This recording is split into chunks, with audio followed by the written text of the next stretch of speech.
A famine hit the land of Israel. At first, David thought this was just a natural event. But then it lasted a second year, and then a third. At that point, David realized that this was an act of God. He asked the Lord about it. The Lord said, it's because of what Saul did to the Gibeonites. Now, the tabernacle of God was at Gibeah. The ark of God was in Jerusalem, but the tabernacle was in Gibeon. So there were two places of worship.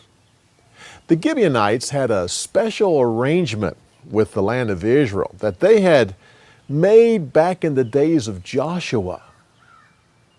But King Saul decided to ignore those agreements and to eliminate the people of Gibeon. He wanted to totally extinguish their race.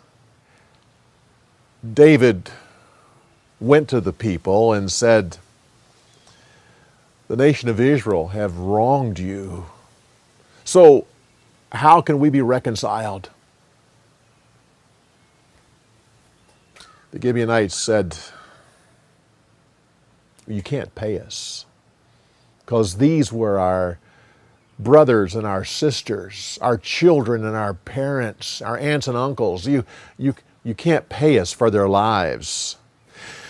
And we're too weak to fight against such a large empire. And really, our issue is not with Israel, but with Saul himself, and he's dead. So do this. Give us 7 of his descendants. We will hang them from a tree in Saul's hometown near the place where they go and worship. So David agreed.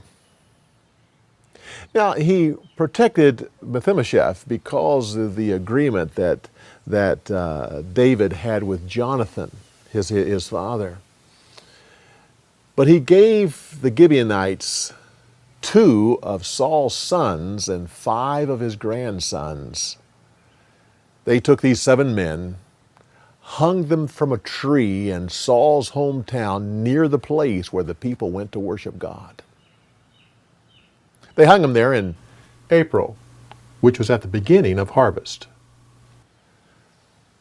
Saul's wife went there and spread out some sackcloth on a rock for herself. And she stayed there night and day, keeping the birds away during the daytime and the wild animals at night.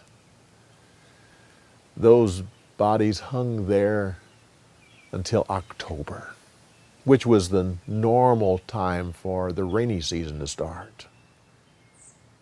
At that point, David went and got the bones of Saul and Jonathan,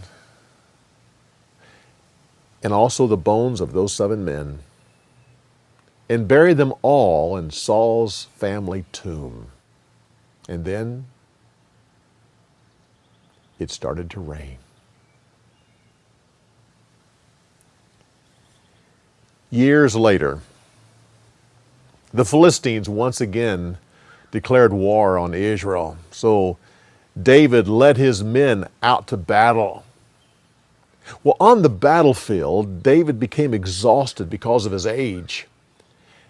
One of the relatives of Goliath saw this as his opportunity to kill David. He was a huge man with great strength, so he moved in for the kill. One of David's men stepped in the way and killed the giant. And then they took David off of the battlefield. They vowed before the Lord, you will never go to battle again. You are the lamp of Israel, and that lamp will not go out on the battlefield. So from that day on, David never went out to war again.